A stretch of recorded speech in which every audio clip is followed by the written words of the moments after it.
가족이라서 가족이니까 그 가족이라는 이름 때문에 참고 사는 것들이 많습니다. 저 역시도 어렸을 때부터 지금까지 가족이라는 이름 밑에서 많은 상처도 받았고요.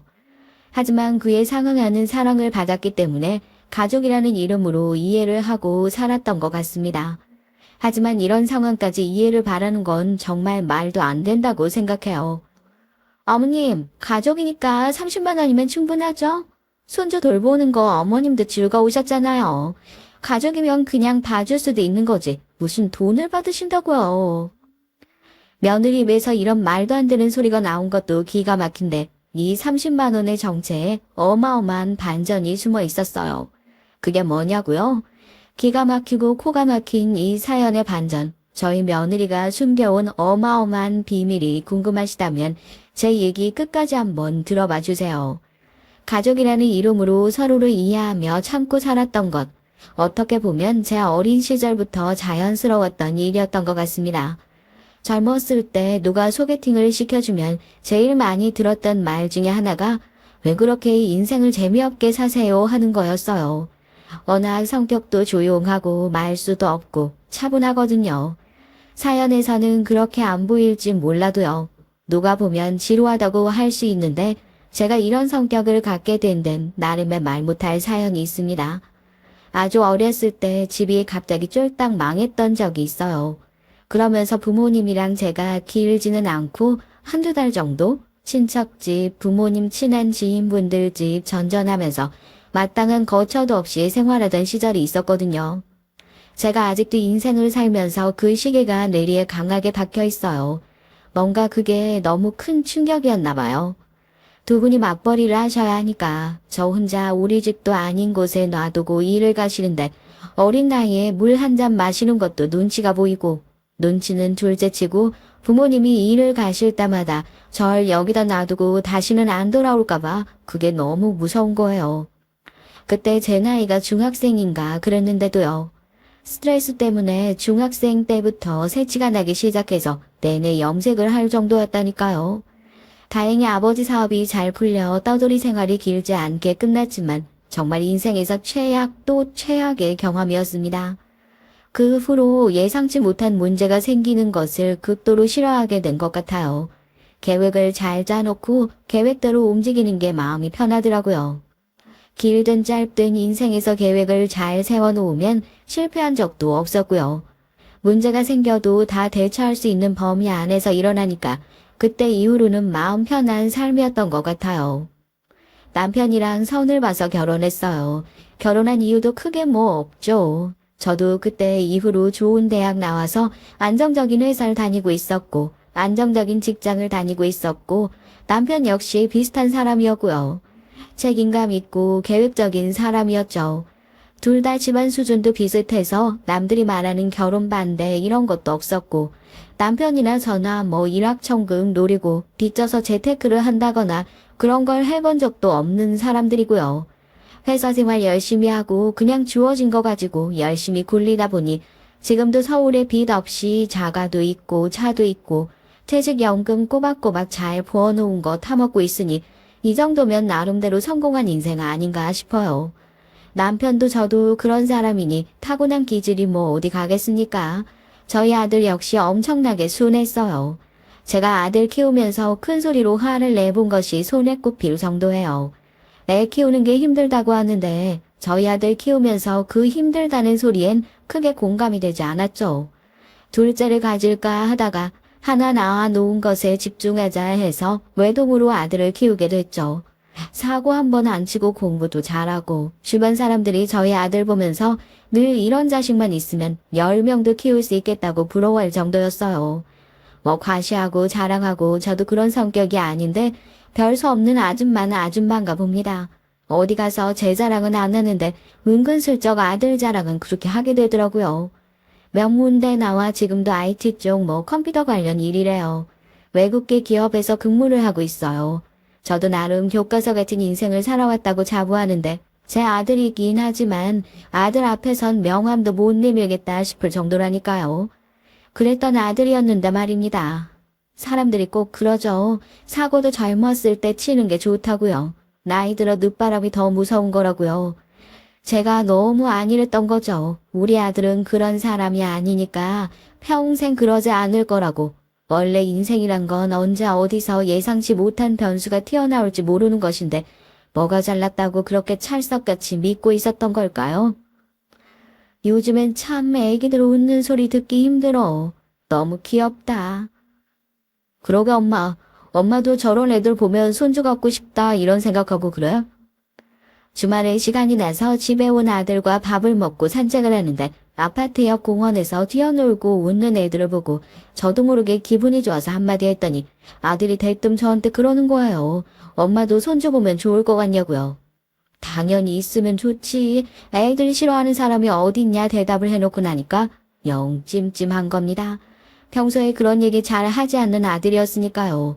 저 역시도 아들이 누구를 만나는지 연애를 하는지 그건 순전히 아들의 사생활이니까 먼저 얘기를 하기 전까지 나서서 물어보지 않고 관여하지도 않았는데 혹시나 하는 마음에 아들에게 조심스럽게 물어봤어요. 너 혹시 누구 만나는 사람이라도 있냐 하고요. 엄마의 촉이란 것이 있잖아요. 머뭇거리면서 아들이 그러더라고요. 엄마 사실 내가 만나고 있는 사람이 있어. 결혼 생각하고 있는데 엄마랑 아버지만 괜찮다고 하시면 이번에 엄마 생신 때 데리고 와서 인사시키고 싶거든. 갑작스러웠죠. 마음의 준비란 것이 전혀 안 되어 있는 상태였는데요. 그런데 아들의 반응을 보아하니 저도 많이 고민을 하다 얘기한 것 같기도 싶고 아들 나이도 이제 적지 않았던 터라 결혼 얘기가 영 안 어울리는 나이도 아니고 아버지한테 내가 말할 테니까 걱정 없이 데리고 오라고 그렇게 말을 해줬어요. 엄마 생일인데 누구 데리고 오는진 엄마 허락만 맡으면 되지 뭘 그러냐고요. 그러면서 넌지시 물어봤죠. 엄마도 며느리 될 사람이 누군진 알아야 하지 않냐. 처음 만나는 자리에서 상대방한테 뭐 하는 사람이냐 너무 꼬치꼬치 캐묻는 것도 예의 아닌 것 같으니까 네가 대강 어떤 사람인지 말 좀 해달라고요. 뭐 어떻게 어디서 만났냐 이런 것들이요. 그런데 아들의 대답이 저에겐 조금 난감하더라고요. 며느리가 아들 회사에 다니는 파견직, 그러니까 계약직 여직원이랍니다. 유튜브에 올라오는 사연들 들으면서 며느리 들이며 조건 따지는 시어머니들 속물이라고만 생각했는데 막상 제가 그 입장 되어보니까 주춤하게 되는 건 사실이더라고요. 솔직하게 얘기해서요. 아들과 딱 놓고 봤을 때 비교되는 처지에 내 아들에 비하면 너무 기우는 것이 아닌가 속상한 마음이 드는 게 먼저였죠. 아들에게 티는 내지 못했지만요. 집에 돌아와 남편에게도 구구절절 얘기를 했습니다. 조건이 전부가 아니잖아. 일단 만나보고 얘기하자고. 우리 아들 한번 믿어봅시다. 남편 역시 심란해 보였지만 틀린 소리는 아니잖아요. 속물같이 굴지 말자, 색안경 끼고 보지 말자. 그렇게 제 생일이 됐습니다. 처음 만난 며느리 솔직히 깜짝 놀랐어요. 외모도 출중하고 조용한 아들 성격과 달리 쾌활하고 살가운 성격이었거든요. 반대한테 끌린다고 하더니 아들도 또 저런 사람을 좋아하는구나 싶었죠. 처음 만났는데 어머님 소리를 어찌나 자연스럽게 하든지 오히려 제가 낯을 가릴 정도였다니까요. 나름대로 화기애애한 분위기 속에서 얘기가 오가고 있어서 만나기 전에 제가 걱정했던 것들 조금은 어른스럽지 못하고 부끄러운 생각이었나 속으로 그러고 있었습니다. 멀쩡하게 밥을 먹던 며느리가 헛구역질을 하더니 입을 틀어막고 화장실로 뛰어가기 전까지 말입니다. 가슴속에 엄청나게 무거운 바위가 쿵 하고 떨어져 내려앉는 느낌. 생판 남이 보더라도 입덧이 분명해 보이는 행동이었죠. 소스라치게 놀라서 손이 덜덜 떨리더라고요. 남편도 너무 놀라서 아무런 말도 하지 못하고 있었습니다. 잠시 후 아무렇지도 않다는 듯이 그주로 입을 닦으면서 자리로 돌아왔어요. 너 혹시... 어머님, 저 이 사람 아이 가졌어요. 임신 8주 차예요. 충격에 아무 말도 못하는 저희와 달리 며느리는 혼자 태어난 눈치였어요. 마치 이 자리에서 임신 사실을 고백하기로 작정했다는 듯이 말입니다. 그제서야 아들이 저희 앞에 무릎을 꿇고 말씀 못 드려 죄송하다 얘기를 하더라고요. 그래도 책임감 있는 사람이니까 자기가 한 행동에 책임을 지고 싶다고요. 이 사람이랑 아이 자기가 끝까지 책임진다면서 결혼 허락해달라고 옆에서 며느리는 한술 더 뜹니다. 어머님, 저 이해 못 지워요. 병원 가서 진료받았는데 저 아이 지우면 평생 아이 못 가질 수도 있다고 했어요. 이 애 꼭 낳고 싶어요. 결혼 허락해 주세요. 행복했던 생일은 그렇게 충격으로 완전히 산산조각 나버린 것 같은 느낌이었습니다. 살면서 아들한테 큰 소리 한번 내본 적 없었던 남편, 아들한테 큰 소리로 고함을 치기 시작했어요. 어떻게 이렇게 책임감 없는 행동을 할 수 있냐면서요. 크면서 사고 한번 치지 않았던 아들이었기 때문에 저희 두 사람 모두 충격이 더 컸던 것 같아요. 전 거의 일주일을 집에 알아 누워 있었네요. 드라마에서 시어머니들 머리에 흰띠 질끈 동여매고 누워있는 거 보면서 아주 시원하고 앉아있다 싶었는데요. 아니요, 진짜 충격에 머리가 지끈거려서 뭐라도 머리를 동여매고 있어야 살 수 있겠다 싶더라니까요. 아들이랑 며느리 맨날 집에 찾아와서 죄송하다고 허락해달라고 하는데 그 말이 귀에 들리겠어요. 그냥 머리만 지끈거리고 터질 것 같은 거죠. 다들 혼전 임신 어떻게 생각하세요? 제가 말씀드렸잖아요. 전 인생에서 계획에 없는 일이라고는 생각도 안 하는 사람이라고요. 뭐 드라마니 주변 사람이니 혼전 임신에 대한 얘기 들을 때마다 입 밖으로 내뱉진 않았지만요. 솔직히 속으로 한심하다 생각도 했어요. 그런데 그게 내 자식 얘기라니. 알아 누워있다고 해서 해결될 일도 아니고 제가 이렇게 고민을 하고 있는 동안 뱃속에서 애는 계속 크고 있을 테고요. 뭐 어쩌겠어요. 자식 단돌이 잘못한 내 책임이라고 생각하고 받아들여야죠. 임신까지 한 마당에 더 이상 반대를 할 수도 없으니 결국 아들의 결혼을 허락할 수밖에 없었습니다. 하지만 이 결혼 시작부터 탐탁지 않았어요. 며느리의 임신으로 어쩔 수 없이 결혼을 한다는 것부터 저희에겐 내키지 않았던 조건이었습니다만 급하게 결혼을 준비하는 과정에서 사돈댁의 무책임한 태도를 보고 몇 번이나 결혼을 업고 싶었으니까요. 아무리 혼전 임신이고 사전에 계획이 없었다고 하지만 준비도 없이 무턱대고 결혼을 서두르자고 하는 것 같았죠? 손뼉도 마주쳐야 소리가 난다고 하지 않습니까? 임신을 실수라고 표현한다는 것이 불편할 수 있으시겠지만 계획에 없던 임신이 실수라고 한다면 그게 어디 저희 아들 혼자만의 잘못이겠어요? 아들과 며느리 둘 모두에게 책임이 있는 게 아니겠습니까? 파견직으로 근무하고 있던 며느리가 임신이 뭐 직접적인 사유가 되지 않았겠지만 정규직 전환에 있어서 좋지 못한 평가를 받았고 직장을 관두게 되면서 사돈댁에서 볼멘 소리가 나오기 시작했어요. 저희 아들 때문에 자기 딸이 주저앉았다는 식으로 말입니다. 꼭 내 아들이 죄인이 된 것 같았죠. 임신을 했으니 지금 당장이라도 어떻게 책임을 져야 한다. 압박을 받는 것만 같았습니다. 그것뿐만이면 다행이게요. 그렇게 상견례 날짜를 잡기도 전에 좋지 않은 소리가 오가는 상황에서 결혼식 날짜를 잡기 위해 급하게 상견례를 잡고 사돈댁을 처음 만나는 자리에서 결혼 비용과 혼수에 대한 얘기가 나왔어요. 저희 아들 회사가요. 서울에 본사가 있고 지방에 계열사가 있어요. 직원들 몇 명을 뽑아서 순환근무를 하는데 이미 아들의 결혼이 결정되기 이전에 순환근무가 결정되어 있었던 상황이었고요. 결정된 사안을 돌릴 수 없으니 1, 2년이라도 근무를 하다가 다시 돌아와야 하니 집 문제가 참 애매하더라고요. 일단 너무 완벽하게 갖출 생각 말고 그래도 지금 당장 가는 것이 아니니 전셋집도 알아보고 혼수도 그렇고 좀 알아보자. 살다가 필요하면 둘이 준비해서 살면서 채워나가고 당장 있어야 하는 것들은 양가에서 반반씩 부담했으면 좋겠다. 그런 식으로 얘기가 정리됐어요. 전셋집이야 뭐 널린 게 집인데요. 그런 쪽은 제가 더 잘 아니까 애들 살기 마땅한 대로 제가 알아보고 계약금도 저희 쪽에서 내게요. 딸 시집 보내면서 그 정도는 해야죠. 그렇게 신경 써주시면 저희가 더 감사하죠. 집은 원래 저희 쪽에서 신경 써야 하는데 사돈이 그러면 당장 필요한 혼수는 저희가 준비하겠습니다. 마냥 받기만 하는 것도 그렇고 너네 필요한 거 있으면 편하게 얘기해줘라. 우리야 은퇴하고 남는 게 시간인데 결혼 준비만 해도 빠듯할 테니까 우리가 그런 거라도 도와야지.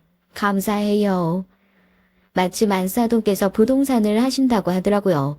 전셋집은 그럼 자기가 알아보고 계약금도 사돈댁에서 내겠다 먼저 말씀을 해주시더라고요. 사돈댁에서 집 문제를 알아봐 주신다고 하는 게 고마워서 그럼 당장 필요한 혼수는 우리가 해주겠다. 저도 선뜻 얘기를 했습니다. 예단이랑 예물도 생략하자 얘기를 했지만 또 어떻게 그러겠어요.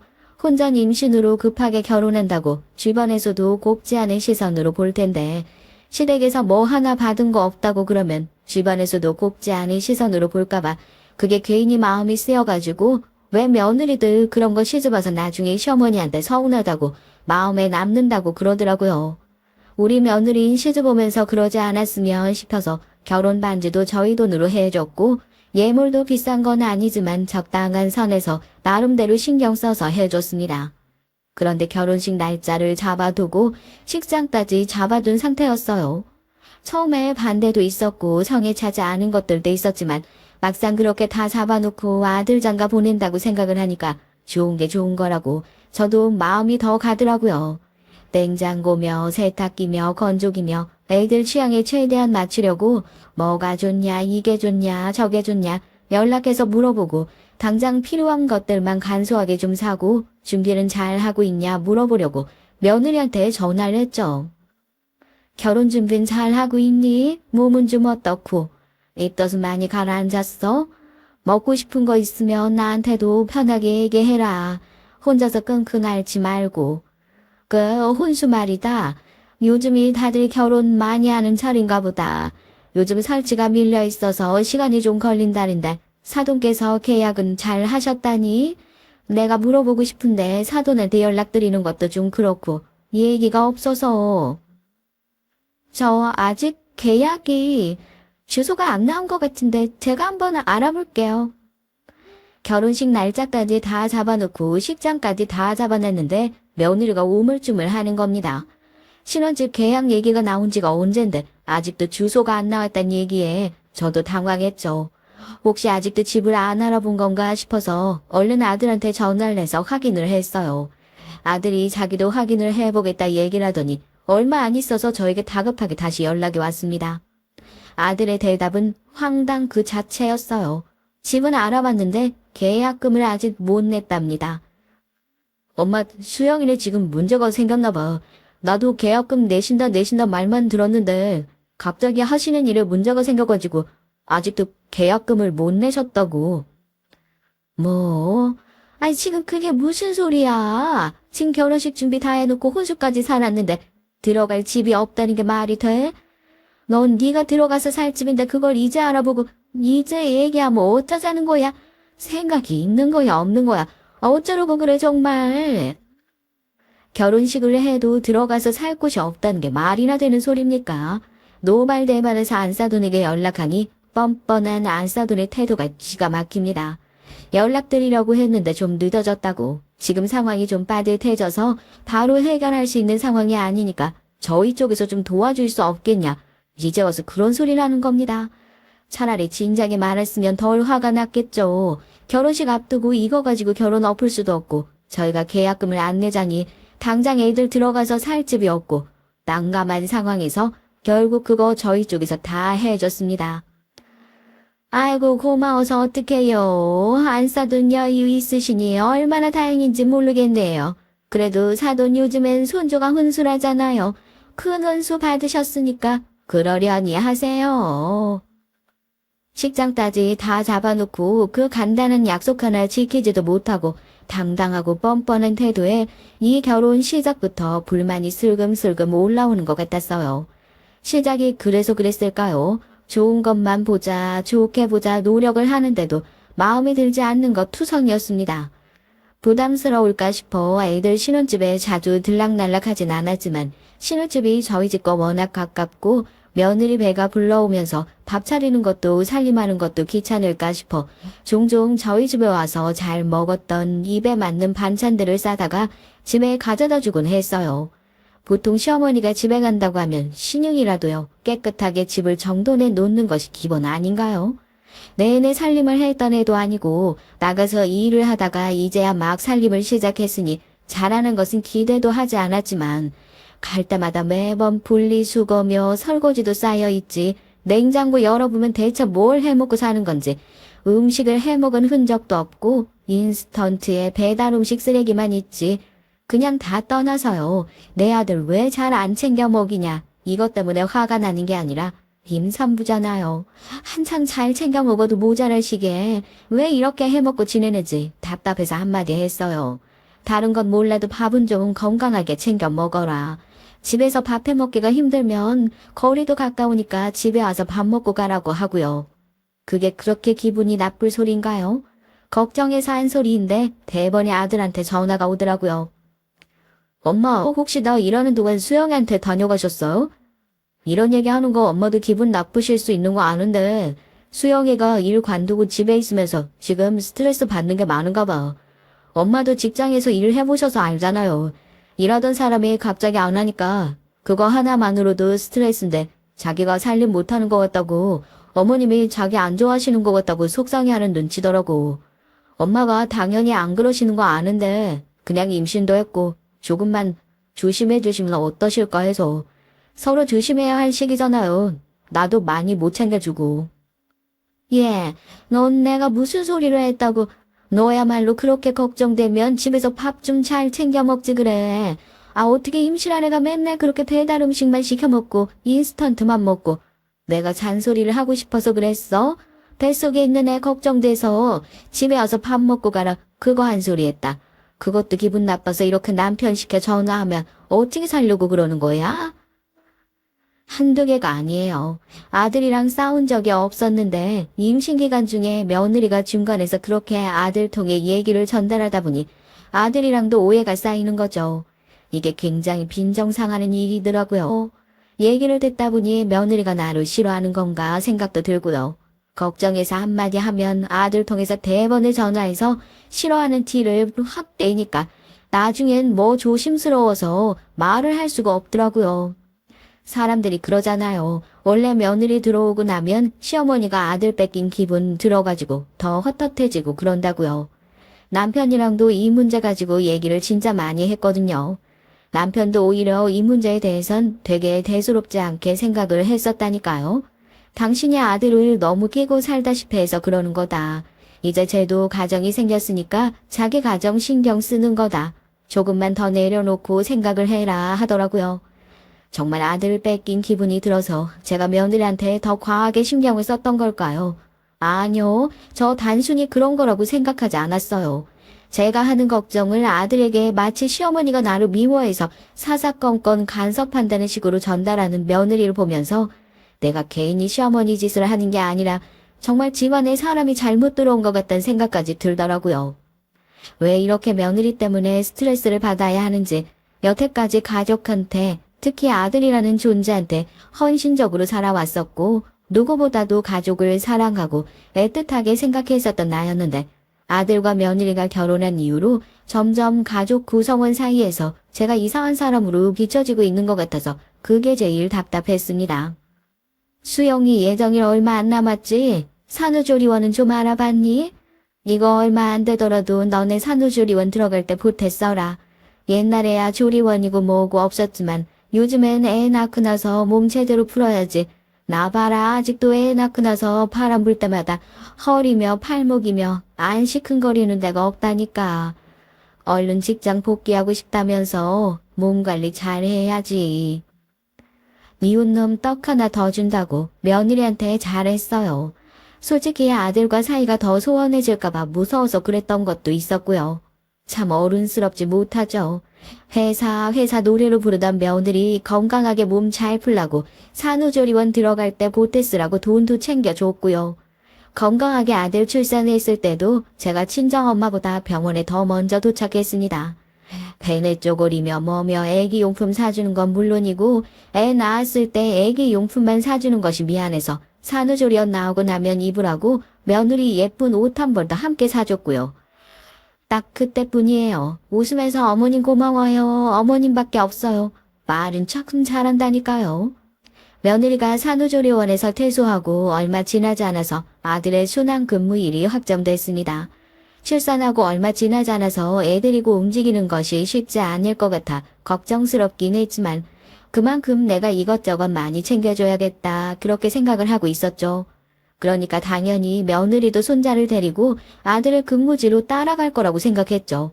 그게 당연한 거 아닌가요? 엄마, 지방엔 나 혼자 내려갈 거예요. 수영인 여기에 순우랑 같이 있을 거야. 뭐? 그게 무슨 소리야? 지금 애 아직 말도 못 텄어.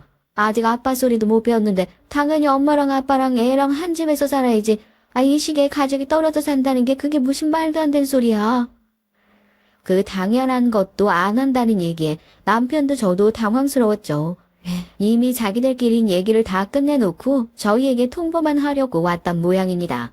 며느리가 애 낳고 나서 산후 우울증이 온 것 같답니다. 가뜩이나 애 보는 것도 너무 힘든데 여기서 또 이사하고 거처 옮기면 신경 쓸 것도 많아지고 아들도 회사 옮기고 나면 예민해질 것 같아서 여기 있는 게 좋을 것 같다고요.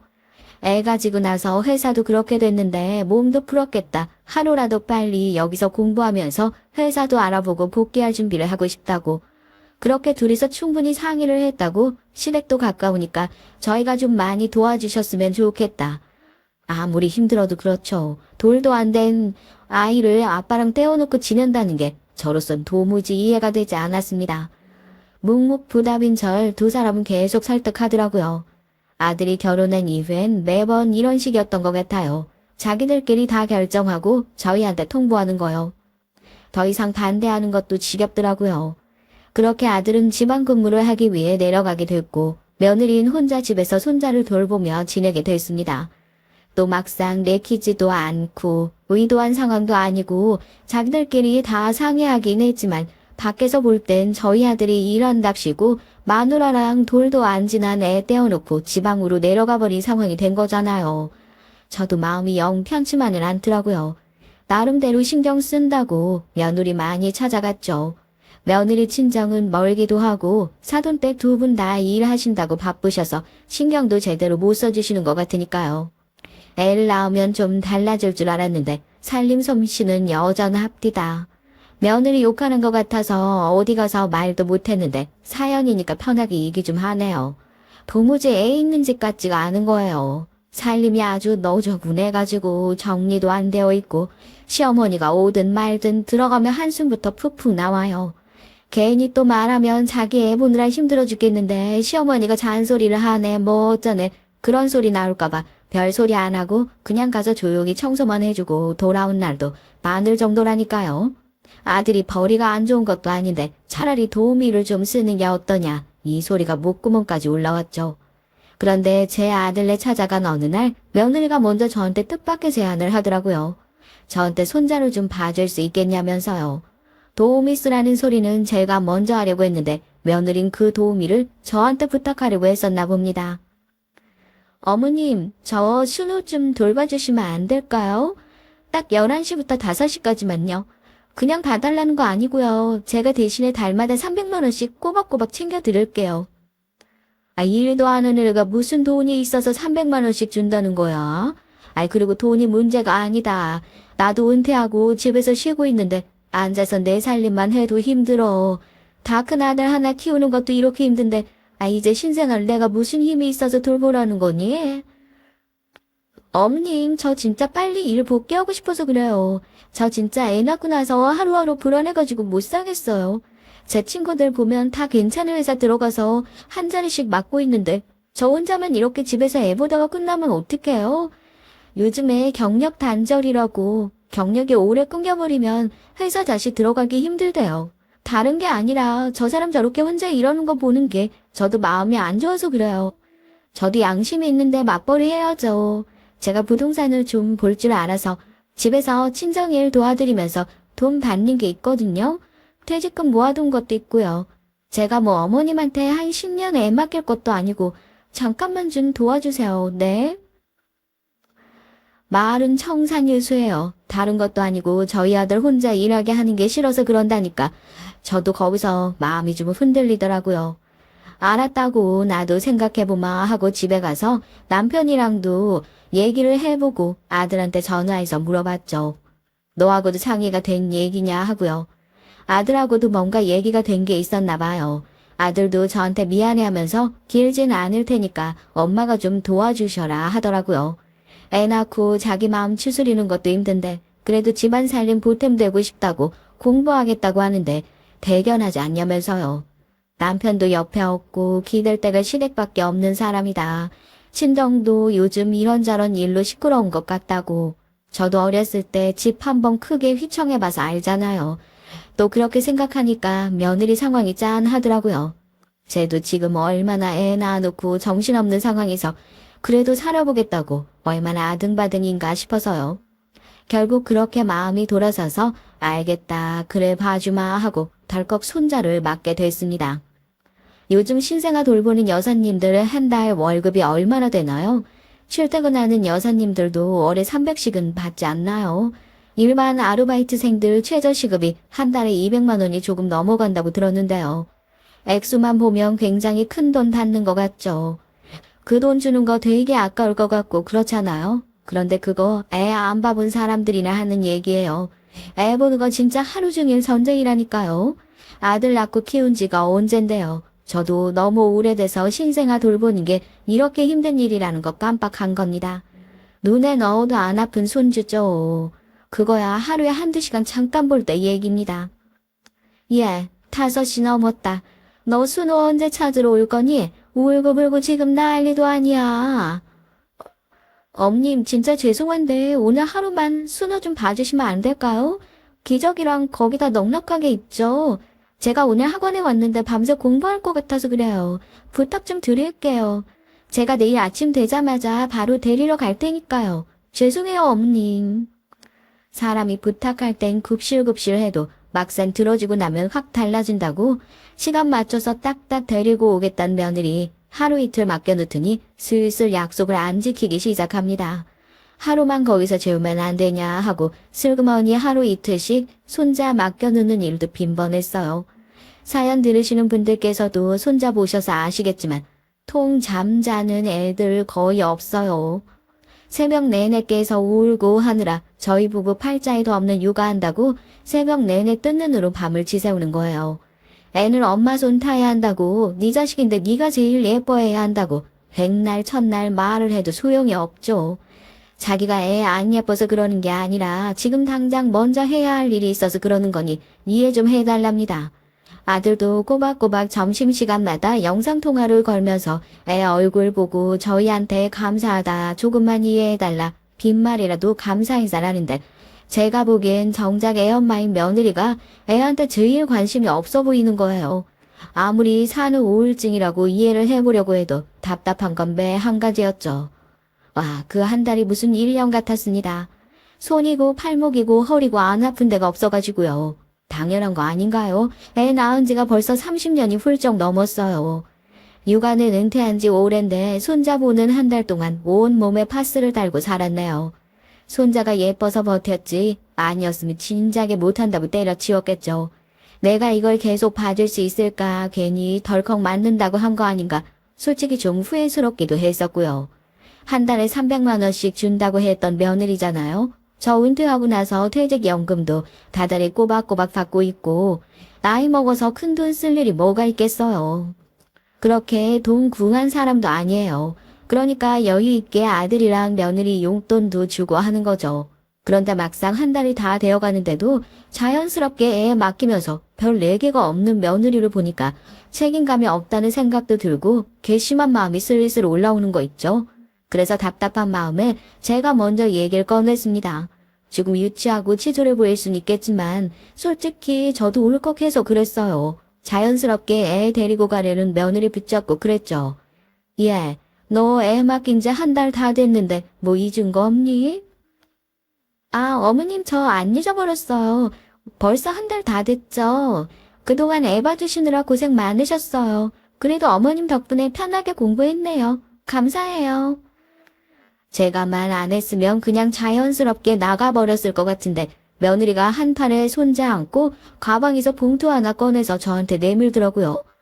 그런 얘기 들으니 괜히 또 힘 빠지고 사람 머쓱해지는 것 같아 봉투 받아 챙기는데 뭔가 좀 이상한 겁니다. 아무리 그래도 300만 원인데요. 봉투가 얇아도 너무 얇고 가벼운 거 있죠? 처음에 수표를 넣은 건가 하는데 봉투 속에 노란색이 비치는 것이 5만 원권 같은데 그러면 더더욱 이상하잖아요. 대놓고 그 앞에서 봉투 열어 확인해 보는 게 좀 없어 보이는 행동 같긴 했는데 이건 확인을 안 해볼 수가 없겠더라고요. 잠깐만 기다려 봐라 하고 그 앞에서 봉투를 열어가지고 보는데 정말 기가 막혀서요. 봉투 안에요 5만 원짜리가 딱 6장 들어있더라고요. 6장이요. 300만 원이 아니라 30만 원 넣은 겁니다. 처음엔 며느리가 뭔가 착각해서 잘못 넣었나 보다. 뭐 다른데 줄 봉투를 나한테 잘못 줬나 보다 해가지고 며느리한테 다시 봉투를 내밀면서 너 이거 잘못 준 것 같다 그랬어요. 그러니까 며느리가 아니랍니다. 그거 어머님한테 드릴 봉투 맞답니다. 아직도 그 얼굴이 잊혀지지가 않아요. 너무 괘씸해서요. 대번에 돌번에서 그러는 거 있죠? 어머님, 가족이니까 30만 원이면 충분하죠. 손주 돌보는 거 어머님도 즐거우시잖아요. 가족이면 그냥 봐줄 수도 있는 거지. 무슨 돈을 받으신다고요. 예, 말은 똑바로 해야지. 내가 진짜 돈 받으려고 그러는 줄 알아? 네 태도가 너무 괘씸해서 그런다. 너 진짜 애 생각은 하긴 한 거니? 내가 무슨 식모인 줄 알아? 한 달 동안 애 이렇게 돌봐주면 고마운 줄 알아야지. 성의 표시도 제대로 못하면서 가족이니까 30만 원이면 충분하죠. 이제 와서 이렇게 말이나 바꾸고 지금 나랑 뭐 하자는 거야? 돈 받으려고 그러시는 거 아니라면서 30이니 300이니 뭐가 중요하세요? 중요한 시기에 임신해서 발목 잡힌 저예요, 어머님. 가뜩이나 남편 지방 내려가서 힘들어 죽겠는데 왜 저 붙잡고 돈 타령해요? 진짜 짜증나. 그러더니 애를 안고 문을 쾅 닫고 나가버리는 게 아니겠어요? 30만 원 들어있는 봉투 쥐고 현관 앞에 서 있는데 망치로 머리 얻어맞은 것 같더라고요. 기가 차서 말이 안 나와요. 내가 지금 뭔 소리를 들은 건가 싶고요. 당장 아들한테 전화해서 저 미친 애가 나한테 뭐라고 한 줄 아냐 소리라도 빽 지르고 싶은데 일하고 있는 애한테 전화해서 괜히 심란하게 만들고 싶지도 않고 거실에 지끈거리는 머리만 감싸지고 있는데 그때 운동 갔다 온 남편이 집으로 돌아왔더라고요. 새아가는 순호 데리고 간 거냐고 하고요. 제가 남편한테 돈 봉투 척 하고 내밀면서 그랬습니다. 이것 좀 보라면서요. 내가 며느리한테 이런 취급받고 살아야겠냐고요. 남편도 그 봉투 보고 이게 뭐냐고 의아해했죠. 나 회사 다닐 때도 이런 취급 안 받았어. 이게 뭐긴 뭐야. 한 달 동안 애 봐줘서 고맙다던 며느리가 나한테 이제 와서 가족이니까 30만 원만 줘도 되지 않겠냐면서 이거 주고 가더라. 여보, 내가 아들 낳은 게 죄야? 아들 가진 죄인이야? 남편이 제 손에서 봉투를 탁 뺏어 들더니 얼굴이 울그락불그락 하더라고요. 저희 남편도 진짜 화가 없는 사람이거든요. 봉투 딱 들자마자 바로 핸드폰 집어들고 아들한테 전화해서 고함을 쳤어요. 얼마나 크게 소리를 쳤는지 제가 그 소리에 깜짝 놀라가지고 몸을 움찔 떨 정도였다니까요. 너 네 마누라한테 아무 소리도 하지 말고 당장 집으로 기어들어오라고요. 남편이 그리고 나서 전화를 탁 끊더라고요. 저한테 그래요. 이놈 내일 회사 휴가 내고서 바로 오겠다고 했다고. 내일 들어오면 자기가 따끔하게 얘기하겠답니다. 그래도 오래 같이 살았던 남편밖에 없더라고요. 그동안 손자 본다고 내내 같이 고생하기도 했고 그동안 계속 제가 아들과 며느리 사이에 끼어서 스트레스 받아 하는 걸 옆에서 지켜봐왔던 남편이잖아요. 남편이 저에게 먼저 사과를 하더라고요. 이런 사람인 줄 몰랐다. 이런 사람인 줄 알았으면 당신 말 허투루 듣는 게 아닌데 그동안 얼마나 가운데서 상처 많이 받았을 거냐고. 내일 또 아들이 오면 뭐라고 해야 할지 어디서부터 이 얘기를 풀어가야 할지 그렇게 심란한 상태로 눈을 감았습니다. 다음날 아침이 심란한 마음에 일찌감치 눈을 떴어요. 점심이 조금 못 돼서 아들이 도착했습니다. 아버지가 그렇게 화를 내신 적도 없고 집에 도착하니까 저도 한숨 푹푹 쉬면서 앉아있고 분위기가 여간 심각한 게 아니니까 아주 또 깜짝 놀라서 대체 무슨 일이냐고 뭐 말씀도 안 주시고 무슨 일 있으신 거냐 하고 절 붙잡고 물어봤죠. 남편은 이를 꽉 깨물고 아들의 얼굴에 제가 어제 며느리에게 받았던 돈 봉투를 냅다 집어 던졌어요. 고얀 놈, 어디서 며느리라고 그딴 걸 데리고 들어와가지고 니네 엄마가 30만 원짜리냐? 네가 한번 대답해봐. 니네 머리통에서 겨우 나온 생각이 그거야. 니네 엄마한테 네 자식 덜렁 맡겨놓고 꼴랑 30만 원 던져주고 그게 네 생각이야? 니네 엄마가 널 어떻게 키웠는데 이딴 싸가지 없는 행동을 할 수가 있어.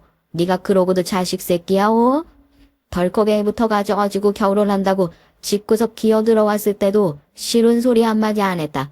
결혼식 할 때부터 그딴 근본 없는 집안이 생 난리를 쳐도 뱃속에 있는 손자 잘못될까 싶어 니네 엄마가 며느리 눈치 본다고 한마디도 안 했어. 그런데 네 놈은 그때 뭐 했냐? 전화해서 네 마누라 말 전하면서 니네 엄마 눈치만 주더니 이젠 자식 새끼 맡겨놓고 뭐 30만 원? 이 돈 가지고 당장 네 마누라랑 짐 싸서 나가. 이제 너 같은 자식 평생 볼 일 없으니까 알겠어? 아들이 바닥에 떨어진 돈을 주워들고 깜짝 놀란 표정으로 저희를 바라봤어요. 이게 뭐냐면서요. 아들의 반응이 정말 기겁하고 황당해하는 느낌이었죠. 그리고 이어지는 아들의 얘기를 듣고 이제 반대로 황당한 건 저희였습니다. 왜냐고요? 이 일에 대해서 아들 역시 전혀 모르고 있었던 거였으니까요. 아버지 그게 무슨 말씀이세요? 어머니께서 수능 맡아준다고 하셔서 저 수영이한테 생활비에다 매달 300만 원씩 더 보태서 보내주고 있었어요. 30만 원이라뇨. 뭐? 아니 300만 원을 네가 더 보태서 줬다고? 아 그게 무슨 소리야. 수영이는 나한테 자기가 친정일 도와주면서 300만 원씩 받는다고 그 돈으로 준다고 했었는데 아니 그러면 걔는 그 돈을 다 받아놓고 그러면 나머지 돈은 어디로 갔단 말이야? 저희 세 식구 모두 패닉에 빠졌어요. 아들이 한숨을 푹 쉬더니 어디론가 전화를 하더군요. 남편과 저는 황당해서 아무 말도 못하고 있었는데 잔뜩 화가 난 목소리로 아들이 며느리에게 당장 집으로 오라고 연락을 했습니다. 얼마 지나지 않아 이 모든 사건을 일으킨 장본인인 며느리가 집으로 들어왔죠. 아들을 보자마자 연락도 없이 여긴 어쩐 일이냐고 하대요. 애는 어디 갔냐 하니까 친정에 맡기고 왔답니다. 아들이 갑자기 집으로 들어오라고 하지 목소리는 잔뜩 화가 나 있지 자기도 뭔가 잘못된 걸 알았나 보죠. 막상 저희 집으로 들어오니까 바닥에 널려있는 돈봉투를 보고 자기도 올 게 왔다 싶었겠죠. 무슨 일이라도 있으세요? 여보 휴가라도 쓴 거야? 오면 온다고 연락이라도 주지. 그러니까 저게 어떻게 된 일이냐면 내가 다 설명할게. 그때였습니다. 이마를 짚고 고개를 숙이고 있던 아들이 며느리의 말에 대답도 안 하고 정말 짝소리나게 며느리의 뺨을 올려 붙였어요. 부모 앞에서 그런 행동을 할 애가 절대 아니었는데 남편이랑 저도 정말 헉했습니다. 당신 우리 어머니한테 무슨 짓을 한 거야? 내가 보내준 돈은 대체 어쩌고 어머니한테 저런 모욕을 줘? 그동안 내가 보내준 돈 다 어디다 쓴 거야? 그동안 생활비 구멍 났던 거 사는 우울증이니 뭐니 하도 우는 소리를 하길래 한 번도 말했던 적 없었어. 당장 바른대로 말 안 해? 내가 당신 통장이라도 까서 여기서 제대로 망신 줘야 바른대로 말할 거야? 아들이 며느리를 두고 호통을 치자 뺨 얻어맞은 며느린 그제서야 저희 앞에 무릎을 꿇고 엉엉 울며 빌기 시작했어요. 잘못됐다면서요. 잘못이고 나발이고 대체 그 돈 어디다 썼냐고 그것만 얘기하라고 하니까 전부 친정에다 보내줬답니다. 엄마가 부동산 하면서 전세금을 못 돌려준 게 있나 봐요. 그거 내가 못 메꾸면 우리 엄마 감방 들어가게 생겨서 그거 갚느라 그랬어 여보. 진짜 미안해. 내가 나중에 다 얘기하려고 그랬어. 진짜 딱 올해까지만 도와주고 나도 더는 안 도와주려고. 얼른 회사 들어가서 내가 다 사실대로 얘기하려고 메꿔놓으려고 그랬어. 어머님 죄송해요. 얘기를 듣고 나니까 더 기가 찼죠. 아들이 저희에게 말은 하진 않았지만 그동안 며느리는 생활비도 많이 구멍을 냈던 모양입니다. 안 싸돈이 부동산 일을 하면서 여기저기 벌려놓은 것들이 많았는데 왜 요즘 전세 사기 문제 많잖아요. 전세 내주고 전세금을 못 돌려주게 생겼으니까 여기저기서 고소가 들어오고 그거 메꾸려고 생활비며 뭐며 손을 대기 시작했던 거고요. 솔직하게 얘기했어야지. 자식까지 있는 마당에 부분들 솔직하게 얘기했으면 내가 안 도와줬을 것 같아? 당신은 우리 가족을 대체 뭐라고 생각하는 거야? 내가 이제 당신을 어떻게 믿을 수 있어? 그 돈 친정에다 썼을지 당신이 다른 놈이랑 살림 차려서 거기에 들어갔을지 우리 어머니한테 이딴 식으로 행동하는 사람을 내가 어떻게 아내라고 더 믿고 살겠냐고. 당장 이혼하자. 당신도 예상했을 거냐? 어머니 아버지 이런 꼴 보여드려서 죄송합니다. 당신 지금 당장 집으로 가서 짐 싸. 친정으로 가. 이혼 서류 보낼 때까지 연락도 하지 마. 알겠어? 단호한 아들의 태도에 며느리는 울고불고 어머님 하면서 저한테 매달렸다. 아들한테 매달렸다. 통사정을 하기 시작했어요. 아들은 제 앞에서 고개를 푹 숙이더니 정말 죄송하다고 다 자기가 부족해서 그런 탓이라면서 용서를 빌었고요. 아들이 무슨 죄가 있겠어요. 그 꼴을 눈앞에서 보는데 정말 속상해서 속이 뒤집어지는 것 같더라고요. 그렇게 울고불고 죄송하다고 사정하는 며느리의 팔을 아들이 자꾸 지우질 끌고 나가고 저녁이 되니 이번엔 사돈댁에서 돈을 들고 찾아왔습니다. 어떻게 구했는지 모르겠다만 사돈댁에선 딸이 가지고 왔던 돈 다 돌려드릴 테니까 한 번만 용서해주면 안 되겠냐고 하면서 또 빌기 시작했고요. 부부 일입니다. 저희 아들이 그렇게 결정했으면 저희가 아무리 부모라고 한들 어떻게 되돌릴 수 있겠습니까? 돈은 그냥 가져가세요. 더는 말씀 못 드리겠습니다. 남편은 그렇게 찾아온 사돈댁을 또 한 번 단호하게 얘기하고 돌려보냈어요. 참 심란한 마음으로 사연을 보냅니다. 미운 정도 정이라고 며느리가 저한테 그렇게 괘씸한 짓을 한 건 정말 용서받지 못한 행동이란 거 알지만 자기 집 빚 갚겠다고 남편한테 거짓말까지 해가면서 그런 짓 한 며느리가 한편으론 짠하단 생각이 든다면 저 정말 미친 사람인 걸까요? 또 내 아들과 우리 가족을 여태 속여왔다는 생각을 하면 화가 벌컥 나기도 하고요. 저도 이렇게 하루에도 마음이 수십 번씩 오락가락하는데 그런 여자와 결혼을 하고 아이까지 낳게 된 저희 아들의 심정은 참 오죽할까 싶습니다. 이럴 때 제가 엄마로서 아들에게 어떤 얘기를 하고 어떤 행동을 하는 것이 현명한 일일지 답답한 마음에 좋은 조언을 구하고자 이렇게 사연을 보내고 해답을 찾아보고자 해요. 이런 고민을 하고 있는 것이 답답해 보일 수 있겠지만 막상 예상하지도 못한 일이 찾아오니 전 아무리 고민을 해봐도 이젠 더 이상 뾰족한 수가 떠오르지 않네요. 사연을 들으시는 여러분들이 혹시 저와 같은 상황이라면 이 상황에서 저희 아들에게 어떻게 하라고 조언을 해주셨을까요? 시어머니로서 어떻게 행동을 하셨을 것 같으신가요? 부디 저에게 좋은 해답을 내려주세요. 안녕하세요. 저는 올해 68세가 된 여성입니다. 요즘은 70대 노인분들도 할머니라고 불리는 걸 원치 않는다고 하잖아요. 저도 사실 나이만 먹었지 제가 노인이라고 생각해 본 적은 없답니다. 국가에선 만 65세 이상이면 지하철 공짜로 타게 해준다는데 전 지하철을 탈 일도 별로 없어요. 그래서 제가 어디 가서 노인이라고 혜택을 받아본 적도 별로 없는 것 같네요. 이 정도 나이가 되면 꼭 지병이 하나씩 있거나 어디가 고장나 있는 사람들이 많잖아요. 요즘이 유병백세 시대라고 하니까. 하지만 전 지금 아주 건강합니다. 아직 다리에 힘도 빠지지 않았고요. 그 이유는 제가 스트레스를 잘 받지 않아서인 것 같아요. 젊었을 땐 욕심도 있었고 일을 하면서 스트레스도 받았지만 이젠 많은 것을 내려놓고 살고 있습니다. 그런데 제가 단 하나 지금도 스트레스 받아 하는 것이 있어요. 그건 바로 며느리와의 관계입니다. 전 남편이 나이가 50이 되자마자 먼저 돌아가시고 아들 하나와 딸 하나를 두고 있는데요. 제 딸보다 더 어리고 버릇이 없는 것이 바로 제 며느리예요. 도대체 어떤 며느리길래 제가 이렇게까지 말을 하는지 여러분들도 궁금하시죠? 지금부터 저의 며느리에 대해 얘기를 해보겠습니다. 우리 아들은 노총각이었어요. 결혼을 한 지 얼마 안 됐거든요. 그동안 자기는 비혼주의라면서 제 속을 엄청 썩이던 아들이었네요. 90세 되신 저희 시어머니가 시골에 아직 살아계시거든요. 그래서 아들이 결혼을 안 한다고 한참 속을 썩일 때 저희 시어머니가 걱정을 많이 하셨어요.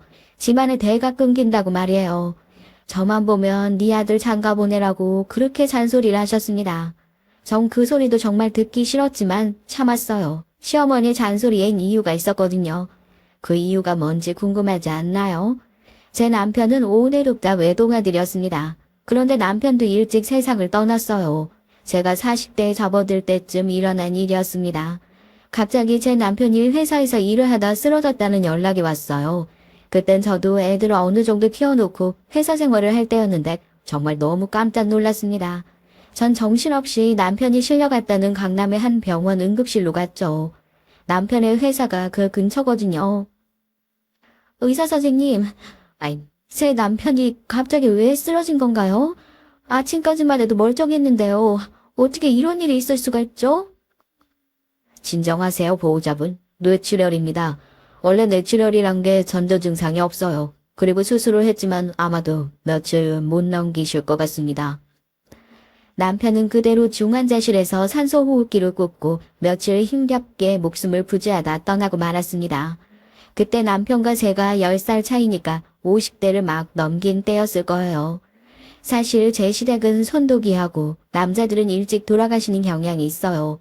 제 시아버지도 남편이 중학교 때 교통사고를 당해서 돌아가셨다고 하더라고요. 정말 소름 돋는 게 무서운 건 제 남편이 죽었을 때 제 아들도 고등학생이었다는 겁니다. 이게 그저 우연의 일치일까요? 저희 시어머니는 그걸 저주라고 생각해서 본인의 남편이 일찍 사고로 돌아가시자 무당을 불러 아들을 지킨다고 굿까지 하셨다고 하네요. 하지만 그렇게 구슬한 보람도 없이 제 남편은 시어머니보다 또 저보다도 일찍 세상을 떠나고 말았습니다. 이쯤 되면 저도 무서워지는 기분이 드는데 그래도 아직까지 제 아들은 잘 살고 있으니 다행이죠. 남편이 그렇게 어이없이 가버리고 나니까 한동안은 정신을 차릴 수가 없더라고요. 저는 잘 다니던 회사도 그만두었습니다. 그리고 아무것도 안 한 채 집안에만 틀어박혀 있었어요. 아이들도 매일 기운 없는 엄마가 걱정이 됐나 봐요. 시골서 혼자 살고 계신 저희 시어머니에게 전화를 해서 엄마가 이상하다고 말을 했답니다. 시어머니는 제가 자리 보전하고 누워서 애들을 돌보지 않고 있다고 말을 들으시고 시골 본가에서 한달음에 달려오셨어요. 예미야, 네가 그렇게 정신을 놓고 있으면 애들은 어떡하니? 제발 애들을 위해서라도 다시 일어나야지. 나도 아들 잃어서 슬프고 힘들지만 정신은 안 놓고 산다. 애들 엄마가 돼서 이러고 있으면 어떡해? 어머니, 저 좀 내버려 두세요. 그냥 저도 딱 죽고 싶어요. 저 이제 어떻게 살아요? 남편이 이렇게 빨리 갈 줄 저도 몰랐어요. 남편이 살아있을 때 병원 검진만 받았으면 괜찮았을까요? 이렇게 남편이 허망하게 죽어버린 게 다 제 탓인 것 같아요. 아휴. 아니다, 네 탓은 아니다. 그렇게 따지면 나도 남편 잡아먹은 모진년이야. 난 너 원망 안 한다. 그저 내 아들은 하늘이 일찍 데려간 거야. 우리 손주마저 그렇게 되지 않게 이젠 네가 정신 바짝 차려야 돼. 시어머니의 마지막 말씀에 전 정신이 번쩍 들더라고요. 이제 고등학교 2학년이 된 아들과 중학생이 된 딸은 아직 제 손을 필요로 했던 거였어요. 그 다음날부터 전 다시 일어나서 애들을 위해 살아야겠다고 생각했습니다. 그래서 지금까지 허튼 마음 한 번 안 먹고 잘 살아왔던 거였어요. 그런데 제 아들이 또 한 번 제 복장을 뒤집어 놨습니다. 네, 아까 말했던 대로 제 아들은 비혼주의라나 뭐라나 하는 주장을 펼치기 시작한 것이에요. 아들은 서로는 훌쩍 넘고 마흔이 다 되도록 결혼할 생각이 없다고 하는 겁니다. 이번에 시어머니까지 손주에게 단단히 실망을 하셨던 모양이에요. 시어머니는 당신의 손주에게 명절에 얼굴 볼 때마다 잔소리를 시작하셨습니다. 예, 일남아, 너 정말 장가 안 갈 거냐? 아가씨가 없는 거면 이 할머니가 좋은 여자 소개시켜줄 수 있다. 그러니까 이 집안 대 끊지 말고 얼른 장가를 가란 말이야. 아주 이 할미가 너 장가 가는 것 보고 죽는 것이 소원이 돼버리고 말았어. 그러니까 다음 설날엔 꼭 아가씨 데려와. 알았니? 할머니, 저 결혼 안 해요. 못하는 게 아니고 안 하는 거거든요. 혼자 살아도 충분히 행복한데 왜 그 고생길로 들어가요? 전 혼자가 좋아요. 그러니 저 결혼하라고 말씀 좀 그만하세요. 아니면 다음 설날엔 할머니 댁에 안 올지도 몰라요. 뭐야? 아이고, 내가 살다 결혼 안 한다는 협박 멘트는 처음 들어보는구나. 내 속이 썩어 문드러지는 애. 아이고, 영감. 왜 혼자 먼저 가서 이 꼴을 보게 하는 거요? 매년 질리지도 않고 제 시어머니와 우리 집안 장소는 이런 식으로 다퉈왔습니다. 그러고 나면 아들은 혼자 방에 들어가 버렸고 제 시어머니는 가슴을 치면서 시아버지가 보고 싶다고 우시는 것이었어요. 그 사이에서 새우등 터지는 건 항상 저였고요. 시어머니는 시골로 내려가시기 전에 항상 저에게 우리 맏손주 결혼 안 시키면 소박 맞을 줄 알라면서 저한테도 협박을 하시곤 했습니다. 평양감사도 제가 싫으면 그만이라잖아요. 아니, 결혼을 할 생각이 없는 애를 무슨 수로 억지로 결혼을 시킬 수가 있나요?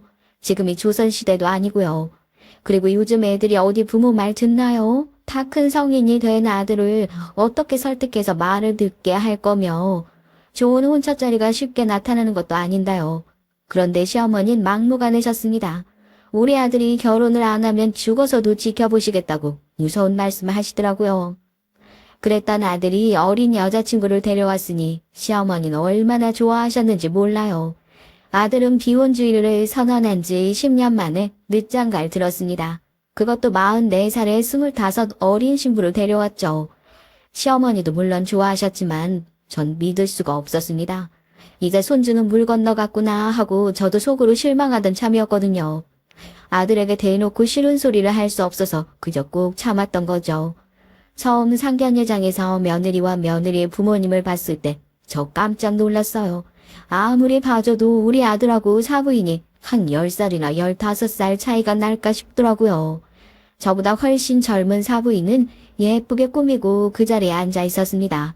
주름도 하나 없고 날씬한 젊은 사부인을 보니까 괜히 제가 주눅이 들더라고요. 게다가 전 옆에 남편도 없었으니까요. 이럴 때 제 남편이 제 곁을 든든히 지키지 못한 것이 조금 원망스럽더라고요.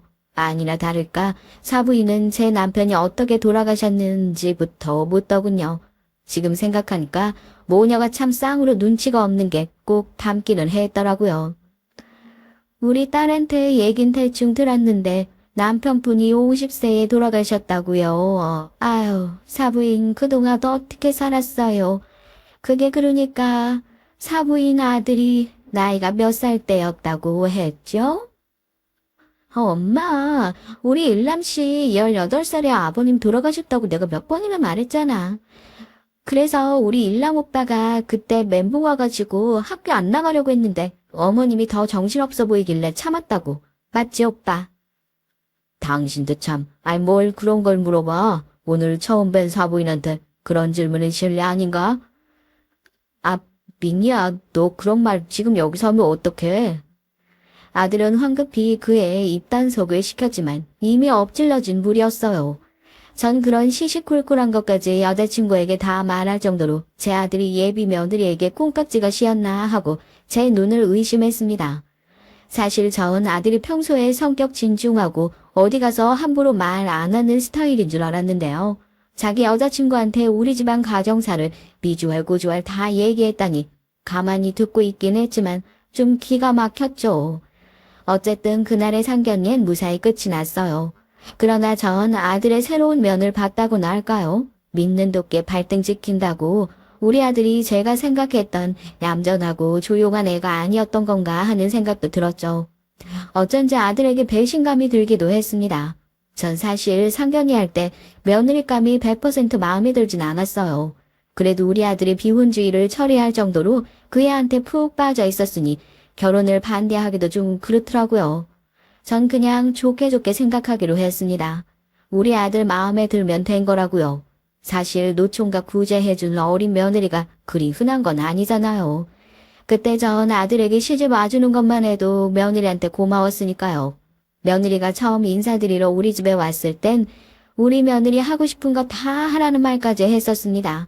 제 딸보다 어린 며느리가 그저 예쁘고 신기하고 그래서 며느리가 뭘 하든 그저 오냐오냐 했어요. 지금 생각하면 제가 단호하게 맺고 끊는 것을 잘했어야 했는데 말이죠. 그게 아직도 후회가 되네요. 아무튼 우리 집에서 그 앤 며느리가 아닌 거의 막내딸처럼 살았어요. 그래서였을까요? 그 앤 정말 절 제 친정 엄마보다도 더 편하게 대하면서 슬슬 제 머리 꼭대기 기어 오르려는 것이었습니다. 예를 들면 결혼 준비를 할 때 그런 일이 있었어요. 아들과 예비 며느리니 신혼살림을 보러 다닌다고 하면서 저에게 슬쩍 같이 다니자고 말을 하더라고요. 며느리가 하는 말이 그땐 참 기특하게 들렸죠. 보통 자기들끼리 신혼살림 결정하지 어른들과 의논하려는 요즘 애들 없잖아요. 그런데 저와 같이 다니고 싶다고 하니까 전 얼마나 내심 반가웠는지 몰라요. 어머니, 제가 신혼살림 봐야 되는데 어머니가 높은 안목으로 좀 같이 골라주시면 안 돼요? 제가 어리니까 뭘 잘 모르잖아요. 그리고 백화점 사람들이 어른들이랑 같이 안 다니면 저 얕잡아 볼 것 같아서 그래요. 어머, 그러니? 아유, 그런데 세아가 네가 괜찮겠어? 시어머니가 같이 다녀도 불편하지 않겠어? 나야 너무 좋지. 그런데 너희들이 불편할 것 같아서 그래. 에이, 뭐가 불편해요, 엄마. 우리 민이 그런 애 아니에요. 어른들한테 얼마나 잘하는데요. 민이야, 너 우리 엄마가 어려워? 불편해? 아니, 오빠. 사랑하는 일남 오빠 어머니인데 뭐. 난 시어머니가 우리 엄마보다 더 편해. 며느린 이러면서 해맑게 웃는 거였습니다. 전 며느리의 실체를 몰랐기에 그땐 우리 며느리처럼 착하고 해맑은 애가 없다고 제가 며느리 복이 있다고까지 생각했다니까요. 그런데 문제는 같이 백화점에 간 후부터 시작됐습니다. 저희 며느리와 취향이 달라도 너무나 달랐던 거예요. 전 심플하고 얌전한 색상의 장롱을 골랐는데 며느린 그건 자기 스타일이 아니라고 하더라고요. 그러면서 거울도 바깥에 달리고 인조 보석이 어지럽게 박힌 공주풍 장롱을 고르는 거였습니다. 제가 옆에서 그렇게 눈치를 줘도 애가 무시를 하는 건지 못 알아먹는 건지 정말 한심하더라고요. 그뿐만이 아닙니다. 전 아들과 며느리에게 25평짜리 아파트 전세를 얻어줬어요. 그런데 며느리는 그 집의 크기가 맞지 않게 안방에는 킹 침대를 놓고 방 하나는 자기 옷방으로 꾸며야 한다면서 장롱을 16자짜리로 한다고 하는 것이었어요. 그러면 아들이 컴퓨터 방은 어떻게 해야 하냐면서 또 볼을 부풀리고 있는 겁니다. 그날 아들과 며느린 제 앞에서 처음으로 싸우는 모습을 보여주더라고요. 그 가운데 놓여있는 전 너무나도 불편했어요. 오빠가 이렇게 속 좁은 사람인 줄 몰랐어. 나 오빠랑 결혼하는 거 다시 한번 생각해봐야겠어. 뭐? 그럼 날 어쩌란 말이야, 응? 내가 잘못했으니까 그냥 가구 마저 보러 다니자. 어머니도 계시는데 우리 이렇게 싸우는 모습 보여드려야겠네. 전 초조해서 손만 까딱거리면서 어서 이 순간이 지나가기만을 바라고 있었어요. 하지만 며느린 팩 하고 돌아서더니 제게 인사도 안 하고 그냥 쌩하니 도망가 버리는 겁니다. 그 이후로 일주일간 두 아이들은 냉전을 유지했다고 하더군요. 아니 생각 좀 해보세요. 제 의견을 하나도 들을 생각이 없으면서 왜 저를 데려간 건지 전 이해가 안 되더라고요. 게다가 어른 앞에서 좀 참지도 못하고 그저 제 마음대로 남편 될 사람한테 마구 퍼붓고 가버리다니요. 전 며느리가 얼른 마음을 돌려주기를 기도할 수밖에 없었어요.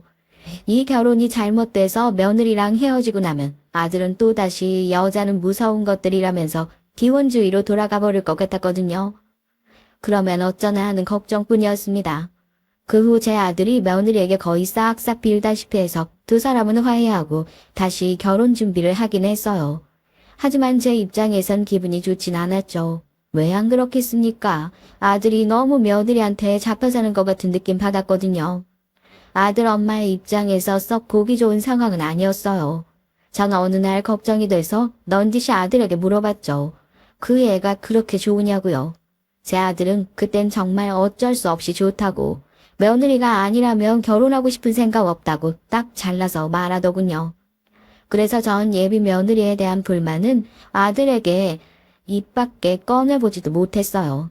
또 그 못된 며느리에 대한 얘기 하나 더 할게요. 사실 크고 작은 사건 사고들이 며느리로 인해서 많이 일어났지만 생각나는 것만 얘기해 보겠습니다. 아들이 며느리와 결혼한 지 얼마 안 되었을 때의 일이에요. 전 어린 며느리한테 뭐 시집살이를 바라거나 한 건 없었어요. 아들이 제 집에서도 거의 모든 걸 다 한다고 했으니까요. 그날은 아들 내외가 저희 집으로 놀러와 있었습니다. 제 딸은 결혼해서 지방에서 살고 있던 터라 전 아들에게 같이 살자고 말하고 싶었지만 그건 아들도 불편하다면서 저희 집에서 차로 한 15분쯤 거리에 있는 아파트에 집을 얻었어요. 전 결혼 전에 아들과 약속한 게 하나 있었어요. 제가 혼자 사니까 적적해서 최소한 한 달에 한 번은 우리 집으로 와서 같이 저녁이라도 먹고 가라고 했죠. 그 말을 옆에서 듣더니 며느리는 한술 더 떠서 이렇게 말하는 거예요. 어머 어머니, 전 매주 오고 싶은걸요? 왜냐하면 어머니 밥 너무 맛있잖아요. 제가 힘들게 밥하고 설거지하는 것보다 어머니 집에 와서 자주 밥 먹고 갈래요. 저 오고 싶을 때 와도 되죠? 그래, 그러렴. 아유, 며느리 네가 그렇게 하고 싶다는데 누가 말리겠니? 그럼 일남이랑 같이 매주 와라. 이렇게 매주 저만 불편한 회동이 시작된 것이었습니다. 아무리 그땐 제가 힘도 있고 밥 해주는데 문제가 없었다고 하지만 그래도 며느리가 돼서 시댁에서 손님처럼 밥만 먹고 놀다 가는 건 좀 아니지 않나요? 그런데 며느린 정말 제가 해주는 밥만 쏙 먹고 아들이랑 TV 보면서 놀다가 설거지도 안 하고 가는 거였습니다.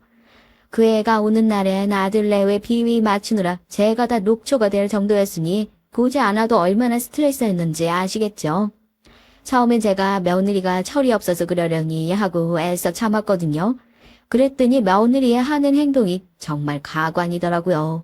저희 집에서 그 애가 편해서 그러는지는 어쩐지 모르겠지만 어느 날은 오자마자 신발을 툭툭 아무렇게나 벗어놓더니 저한테 그러는 겁니다.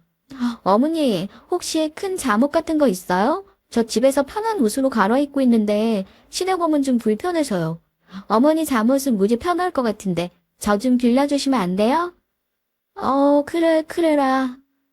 그렇게 제 잠옷을 빌려가더니 밥을 먹으면서 그걸 잔뜩 더럽혀 놓는 것이었습니다.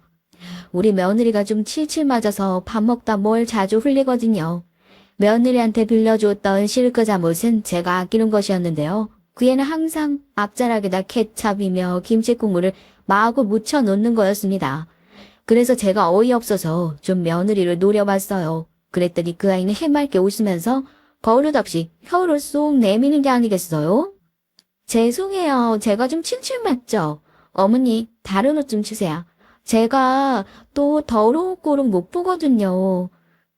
아유, 좀 조심하지 그랬어. 그냥 물티슈로 좀 닦고 입고 있어. 내가 너 집에 가면 빨아놓을 테니까. 어머니, 저 자고 갈 건데요? 그러니까 그냥 새 옷 주세요. 네? 자고 간다고? 그러더니 며느린 옷을 훌훌 벗어 그 자리에 던져놓더니 팬티바람으로 제 옷장에 가서 마치 자기 집처럼 옷을 막 고르는 것이었어요. 그러면서 더 예쁜 옷은 없냐는 둥, 왜 이렇게 할머니 같은 옷들만 있냐는 둥 하면서 제 신경을 계속 건드리는 거였습니다. 나중에 제가 하도 며느리 하는 짓이 어이가 없어서 아들한테 물어봤어요. 너네 집에서도 애가 이러냐고 물어봤더니 아들은 난처한 얼굴로 말이 없더군요. 그러나 아들의 굳은 표정이 며느리의 아나무인한 성격을 분명하게 말해주고 있었습니다.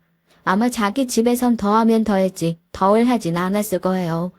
전 제 딸도 그렇게 키우지 않았어요. 결혼했지만 명절에 우리 집에 올 땐 자기네 애들 먹을 것도 다 싸갖고 오고요. 갈아입을 옷들이며 자기네들 물건은 다 싸가지고 와서 명절 끝날 땐 하나도 남김없이 가지고 가라고 합니다. 딸도 그게 편하다고 하고요. 전 그렇게 가족 간에도 약간의 틈을 필요로 하는 성격이었습니다. 그런데 며느리에겐 이 시어머니가 친구 같은 건지 그런 개념이 없었어요. 내 물건을 마치 제 것처럼 생각하고 함부로 쓰고 망가뜨려도 웃기만 하니까 점점 며느리가 얄밉게 느껴지는 것이었어요. 완전히 전 며느리의 뒤를 쫓아다니면서 일일이 다 뒤치다거리나 해주는 사람이 됐습니다. 여러분들 같지만 안 그러셨을까요? 어떻게 생각하세요? 제가 속 좁은 시어머니일까요? 전 점점 며느리가 집에 오는 것이 부담스럽게 느껴지고 싫어졌어요. 그런 제 속도 모르고 며느리 매주 토요일 우리 집에 와서 자고 일요일 저녁에야 자기 집으로 갔습니다. 그런데 더 어처구니가 없는 건 며느린 그걸 효도라고 생각했다는 겁니다. 제가 이번 일로 며느리와 싸웠을 때 며느리가 글쎄 이러는 거예요. 전 이런 말 듣고 며느리한테 더 화가 많이 나더라고요. 어머니, 저 정말 너무 억울해요. 다른 며느리들은 시댁에 안 오려고 해서 불만이라고 하는데 전 매주 꼬박꼬박 와드렸잖아요. 그리고 시어머니 앞에서 딸처럼 웃고 재롱 피워드렸으면 됐죠. 제가 시댁에 놀러와서 집안일까지 해야 돼요? 보통 그런 경우를 와줬다고 하는 게 정상인가요? 제가 언제 매 주말마다 와달라고 했다고요. 저는 한 달에 한 번 정도만 인사하러 왔으면 좋겠다고 말한 것뿐인데 제 뜻을 오해해도 단단히 오해했던 며느리였습니다. 그리고 언제 제가 재롱 피워달라고 부탁한 적이라도 있나요? 제 며느린 정말 눈치가 없어도 일도 없는 여자였습니다. 전 그런 성격은 아니거든요. 제가 뭐 큰 걸 바라는 시어머니는 아니라고 생각합니다. 집에 오면 인사하고 같이 소소한 얘기하고 제가 밥 좀 해주면 적어도 설거지는 좀 해주면 안 되나요? 며느리가 워낙 할 줄 아는 게 없어서 제가 좀 걱정이 되어서 요리 학원이라도 다녀보면 어떠냐고 한번 조심스럽게 말을 한 적이 있어요. 그랬더니 며느리가 갑자기 펄쩍 뛰면서 이렇게 말대꾸를 하는 거예요. 어머니, 제가 요리 잘하게 되면 어쩌시려고요? 시집살이 시키는 시어머니 되시게요? 혹시 저한테 밥 해주시는 거 힘드신 거예요? 하기 싫으시면 그냥 배달시켜 먹어요. 전 집에서도 배달 음식 많이 먹어요. 아니, 그런 말이 아니잖니. 넌 어떻게 이 시어머니 말을 그렇게 오해를 하니? 그리고 매일 배달 음식만 먹으면 몸 망가지잖아. 그러니까 요리 학원이라도 다녀서 네가 직접 남편한테 요리도 좀 해주고. 어머니 말씀은 그러니까 저한테 지금 와이프 노릇, 며느리 노릇 안 했다고 비난하시는 거죠? 어머니, 어떻게 저한테 그런 말씀하실 수가 있어요? 너무 심하시네요. 이러면서 며느린 우는 척을 하는 거였습니다.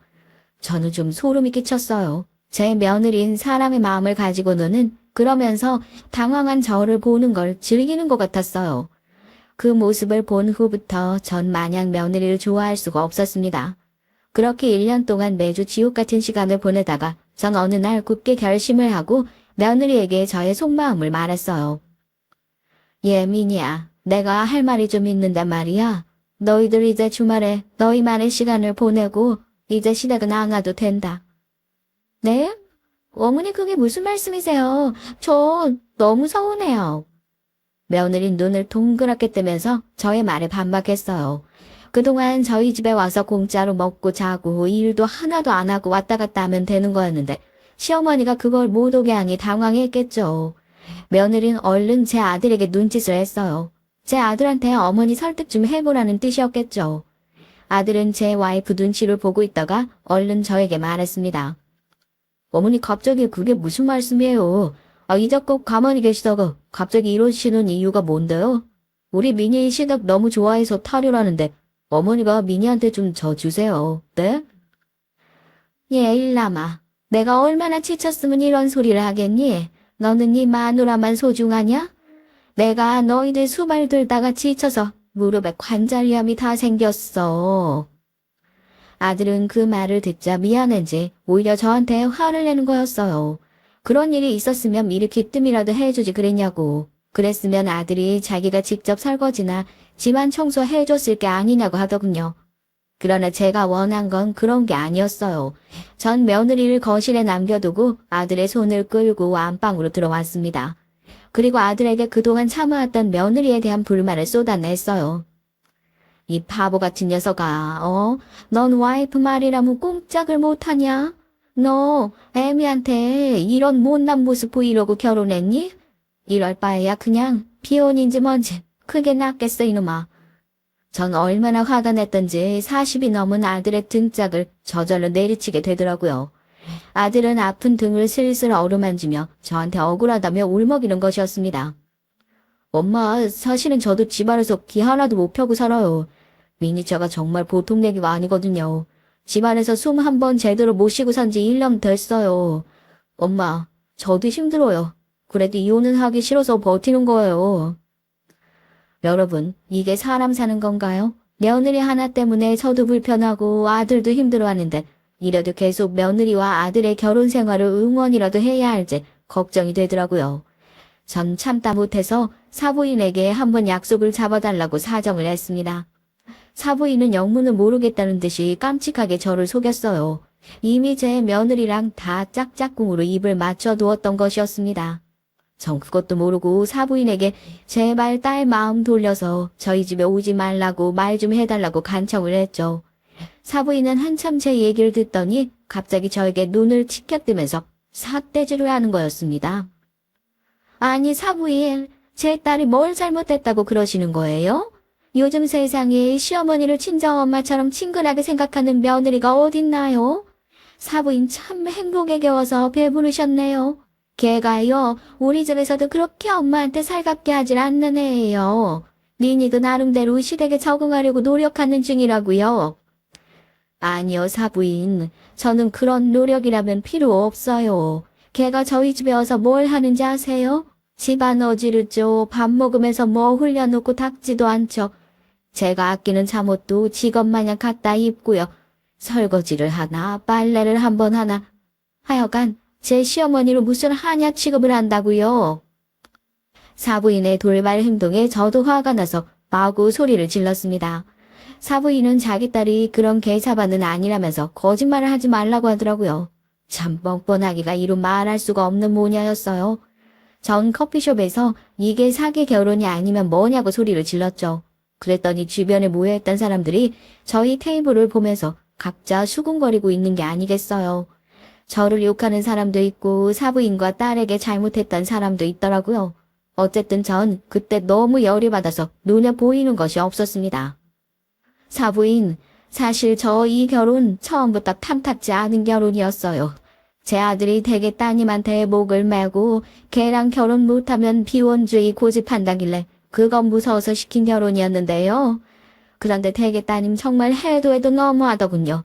그냥 제 생각엔 둘이 안 맞으니까 갈라서게 하는 것이 나을 것 같아요. 안 그래요? 제 입에서 이혼 소리가 나오자 사부인은 기가 막히다는 듯이 코웃음을 쳤습니다. 그러더니 자리에서 벌떡 일어나 말도 없이 자리를 뜨는 것이었어요. 사부인이 가고 나서 저에게 문자를 보냈더라고요. 오늘 있었던 일은 제 딸에겐 비밀로 할 테니까 이혼 소리는 없던 걸로 아시죠? 아니면 저도 사위한테 사부인이 했던 말들 다 말해버릴지도 몰라요. 그러나 사부인은 잘 모르는 것이 있었어요.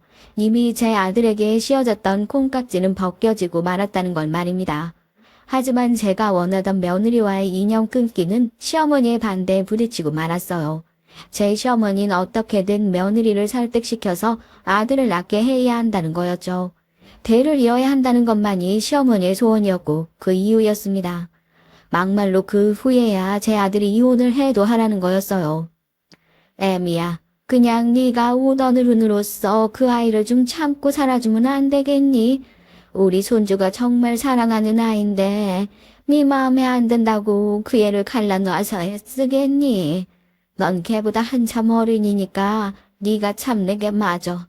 너도 처음엔 며느리 잘 들어왔다고 그렇게 좋아했잖아. 전 시어머니의 물정 모르는 말씀을 묵묵히 듣고 있었지만 속으론 천불이 났습니다. 제가 아무런 대답이 없자 시어머니는 한숨을 쉬셨어요. 제 시어머니도 제 고집에 두 손 두 발 다 드신 경험이 있었거든요. 지금은 저도 너무 후회하는 일이긴 하지만 제가 셋째를 임신했던 적이 있었어요. 그런데 회사 일 때문에 도저히 애를 셋까지는 키울 마음의 여유가 없었습니다. 그래서 전 남편에게 셋째가 생겼지만 아이를 지우겠다고 했죠. 그랬더니 남편과 시어머니는 불같이 화를 내셨습니다. 이왕에 생긴 생명을 왜 지우냐고 하시면서 그렇게 힘이 들면 시어머니께서 나서서 키워주시겠다고 말씀까지 하셨죠. 하지만 저의 굳은 마음을 돌릴 수는 없었습니다. 전 기어코 산부인과에 가서 아이를 지워달라고 부탁을 했고 5주가 된 뱃속의 태아는 그렇게 사라져가고 말았죠. 그땐 인구가 폭발하던 시기여서 몰래 아기를 낙태시켜주는 산부인과들이 많았어요. 저 역시 유산을 하고는 마음이 좋지 않았죠. 하지만 남편에겐 자연유산이 되어버렸다고 담담하게 말을 했습니다. 남편은 아깝다고 눈물을 흘리면서 셋째 아기의 유산을 슬퍼했어요. 남편의 그 모습을 보자 저도 양심의 가책을 받긴 했어요. 그 이후로 전 시어머니의 말이라면 꼼짝을 못하게 된 것이었죠. 제가 지은 죄가 있으니까요. 어머님은 아직도 그런 사실을 모르고 계십니다. 아마 시어머니가 돌아가실 때까지 비밀로 할 것 같아요. 어쨌든 전 가까스로 마음을 추스리고 아들 내외에게 시댁에 오지 말라는 것을 대폭 철회해서 한 달에 한 번 정도만 오라고 말을 했어요. 아들은 그러겠다고 하더군요. 그러면서 저에게 며느리를 좀 교육시키겠다고 말하면서 미안해했습니다. 전 그 말을 듣고 제 아들이 불쌍해졌어요. 제 아들은 그 영악한 며느리 손에 놀아나면 놀아났지 며느리에게 따끔한 혼을 낼 정도로 깜냥은 없었으니까요. 그렇게 또 1년이 지나고 다시 추석은 찾아왔습니다. 이번에 전 제 딸더러 먼저 친정에 왔다 가라고 불렀어요. 며느리랑 단판을 지을 텐데 딸의 지원이 좀 필요했거든요. 제 딸 역시 그동안 며느리의 무례한 언행에 혀를 내두르던 차였거든요. 그래서 제가 전화를 하자 흔쾌히 도와주겠다고 하더군요. 자기 시댁이 있는데 딸도 얼마나 힘들었을까요? 예, 그럼 고모 때 처먹은 년한테 어떻게 복수를 해줄까? 너 무슨 생각나는 아이디어 같은 거 있어? 엄마, 요즘에 연속극 보고 있었는데 말이야. 이런 내용들 있더라고. 내가 얘기해 드릴 테니까 그대로 말씀하세요. 올케가 어떻게 나오나 보고 다시 얘기해요. 전 모른 척하고 추석 연휴 전에 며느리에게 전화를 했죠. 며느리는 전업주부라서 항상 집에서 12시가 다 되도록 잠만 자거든요. 그때도 자다 깨서 전화를 받는 것 같더라고요. 제가 뭘 하고 있었냐고 물으니까 자고 있었다는 겁니다. 전 새삼 게을러 빠진 며느리가 못마땅했지만 꼭 참고 밝게 얘기했죠. 예, 이번 추석에는 어떻게 할 거니? 너무 먹고 싶은 거라도 있어. 이 시어머니가 해놓고 기다릴 테니까. 아, 어머니 그러면요. 저 갈비찜이랑 잡채, 육전도 먹고 싶고 꼬치랑 또 아무튼 어머니가 해주시는 건 다 가리지 않고 잘 먹어요.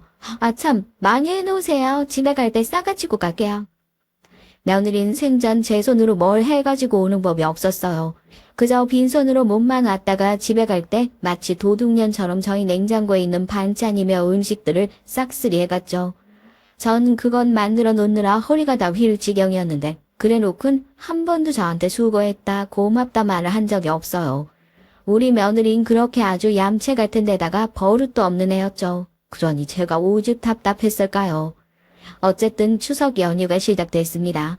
전 일부러 그때 집안을 난장판으로 만들어 놨어요. 항상 아들 며느리가 오기 전에 음식 준비부터 해놓고 그 애들이 오면 지지고 볶는 것만 하면 되도록 밑준비를 다 했었는데 이번엔 그냥 장만 닫아 놓은 거죠. 그리고 거실에다가 손질 안 된 음식 재료들을 늘어놨습니다. 며느리가 아침잠이 많아서 저희 집에 점심때가 다 된 후에야 오거든요. 작년엔 그동안 저 혼자 낑낑거리면서 모든 걸 다 해놨는데 이번엔 그러지 않기로 한 거였어요. 며느리가 오자 전 반가운 척을 하면서 버선발로 나가서 며느리를 맞아들였죠.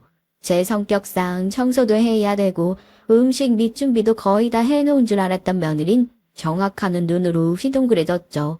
제가 일부러 집안을 어질렀으니 뭐 말 다 했죠. 아니 어머니 이게 다 뭐예요? 음식 안 해놓으셨어요? 아유 내가 좀 아파서 말이다. 이번 명절엔 네가 알아서 좀 해봐라. 엊그제부터 몸살이 나서 아유 난 좀 들어가서 누워있을게. 모르면 네 남편한테 물어봐. 네 남편이 안 그래도 집에서 음식 다 한다면서. 엄마 그래도 그렇지 이 난장판 언제 다 치워요? 전 아들한테 조금 미안하긴 했지만 이번 참에 며느리 버리장머리를 딱 고쳐 놓든지 아니면 우리 아들이랑 며느리를 이혼하게 만들 작정으로 벌인 일이니까 모르겠다 생각하고 안방에 들어가서 문을 탁 닫아버렸어요. 그리고 문 뒤에 숨어서 그 애들을 대화를 엿들었습니다. 아니나 다를까 며느린 제 아들에게 마구 짜증을 내는 것이었어요. 일랑 오빠, 어머니가 정말 아프신 것 같아? 나 골탕 먹이려고 일부러 이러시는 거야. 내가 시댁에 와서 집안일 하나도 안 한다고 얼마나 곱깝게 생각하셨으면 이래? 이거 나 어머니한테 가서 좀 따져야겠어. 제발 자기야, 일 더 크게 만들지 말자, 응? 자기는 그럼 텔레비전 보고 있던가 내가 다 할 테니까. 바로 그때 타이밍 좋게 제 딸이 애들 둘을 데리고 집으로 왔습니다. 그랬더니 며느리는 어이가 없었는지 제 딸에게 그러더라고요. 아 형님, 원래 시댁 먼저 가시잖아요. 그런 거 아니었어요? 오늘 웬일로 여기로 오신 거예요? 엄마가 아프시다길래 내가 걱정이 돼서 시댁에 말씀드리고 친정 먼저 왔는데 왜? 내 집에 내가 오는데 뭐 잘못되기라도 했어? 제 딸은 집에 오자마자 며느리에게 톡 쏘아주곤 안방으로 들어와서 저에게 상황 보고를 했어요. 역시 며느린 손 하나 까딱하지 않았고 제 아들만 열심히 뺑이 치고 있었던 거였습니다. 딸은 오빠한테 할 말이 많아 보였지만 참고 들어왔다고 하더라고요. 우리 며느리 버릇을 잘못 들인 건 바로 오빠였단 말이죠. 전 그 소리를 듣고 더 심란해졌습니다. 딸은 저와 안방에서 숨을 죽이고 거실에서 일을 하고 있던 애들의 동태를 살폈어요. 아니 일은 우리 아들만 하고 며느린 TV 틀어놓고 거실 소파에서 붙박이처럼 꼼짝도 안 하고 있었습니다. 전 속이 부글부글 끓어서 더 이상 참을 수가 없더라고요. 당장이라도 나가서 며느리를 내쫓고 아들을 구하고 싶은 마음만 굴뚝 같았죠. 하지만 딸은 저보다 좀 머리가 돌아가는 것 같더군요. 딸은 애들을 거실에서 막 떠들게 시켰어요. 숙모의 정신을 쏙 빼놓으라고 시킨 거죠. 애들은 제 세상 만났다는 듯이 거실에서 뛰어다니면서 놀았습니다. 그러니 얼마 안 지나서 며느리의 날카로운 목소리가 들렸습니다. 얘들아, 너희들 너무 크게 소리 지르지 말고 떼지 좀 마. 이 숙모가 TV 보는데 방해되잖아. 얼른 나가서 놀아. 여기 아파트 앞에 놀이터 있잖아. 아니 왜 애들한테까지 소리 지르고 난리야. 자기야, 그리고 이젠 나 좀 도와줘. 너 혼자 이걸로 다 하란 말이야. 그러나 며느린 아들의 말은 들은 척을 안 하고 대꾸조차 안 했어요. 그때다 싶어서 제가 아픈 기색으로 나가서 며느리를 노려보면서 말했습니다. 왜들 이렇게 시끄럽냐, 응? 미니, 너는 우리 일남이 도와서 저거 설거지라도 좀 하거라. 아무리 할 줄 아는 게 없어도 설거지는 할 수 있겠지. 이 애미가 음식하라는 건 아니잖니. 그런 건 기대도 안 하니까 저기 부엌에 쌓인 설거지라도 좀 해놔. 어머니, 저 시집살이 시키려고 일부러 그러신 거죠? 어머니, 아픈 척 하신 거 아니에요? 저 설거지 못해요. 이렇게 시집살이 시킬 거면 저 일남 오빠랑 이혼할 거예요. 전 며느리의 입에서 이런 말이 나오길 기다렸습니다.